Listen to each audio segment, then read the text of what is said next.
What's up, guys? My name is Renegade, and welcome to RSGR. Today, I will be reviewing and rating. Alright, today I'll be reviewing and rating MX vs. ATV Legends, and bear with me, I'm kinda sick. I don't know if you can tell in my voice, but we're in the last game of the series. We have finally made it, and this one, to me, is a little bit underwhelming after All Out. All Out was the best since Reflex, in my opinion. This game has just always had a weird feel for me. I played it for a while. I played it when it first came out, and I will give the developers that is when it first came out, it was not good. Like you were riding, it was snow bike simulator. You were riding on ice. It was just slick, slidey. It's still a little bit that way, but not nearly what it was. They've definitely made a lot of quality of life updates. The game is completely different than when it first came out, so I can commend them for that. I don't know why it released in such a bad state, but they have definitely made improvements over the years. So let's get into it. We have gameplay. The gameplay for this, like I said, I've never been able to pinpoint exactly what my problem with this game is. It's just a feel. I know it has something to do with the ground. It feels like you have no suspension maybe with this game. I don't know what it is. It's always been the bike to ground. I've always loved the in-air physics of this game. The whips have always been good. It's a lot like All Out, just with more weight. Like you could throw the bike around, but it's a little more. It has a little more realistic feeling. So All Out was very feathery, very light, and this game has a little more weight to it. But you could throw awesome scrubs and whips. But just something about the bike to ground feel with this game has always been off to me, and I've never really been able to tell exactly what it is. Just that it just doesn't feel great. That's all I can say.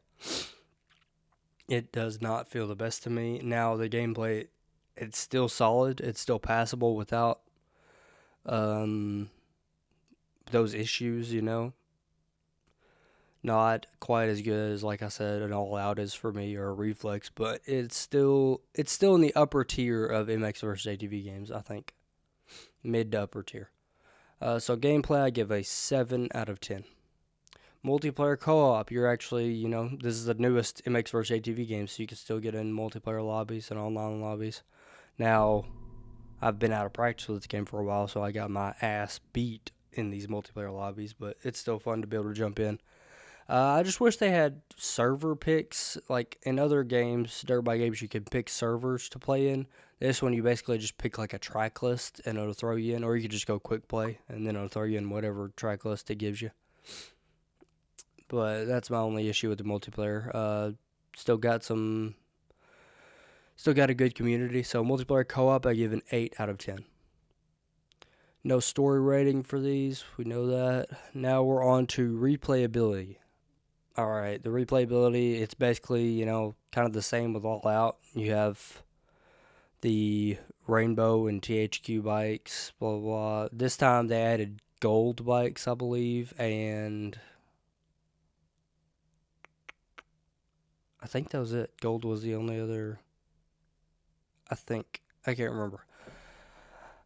But replayability is good. There's a lot of gear. They have added a lot of gear to this game. I still don't like that the factory bikes are behind a paywall. Not a fan of that, but they have added a lot of gear to this game, and the customization is better in this game, in my opinion. They've just added a lot to it.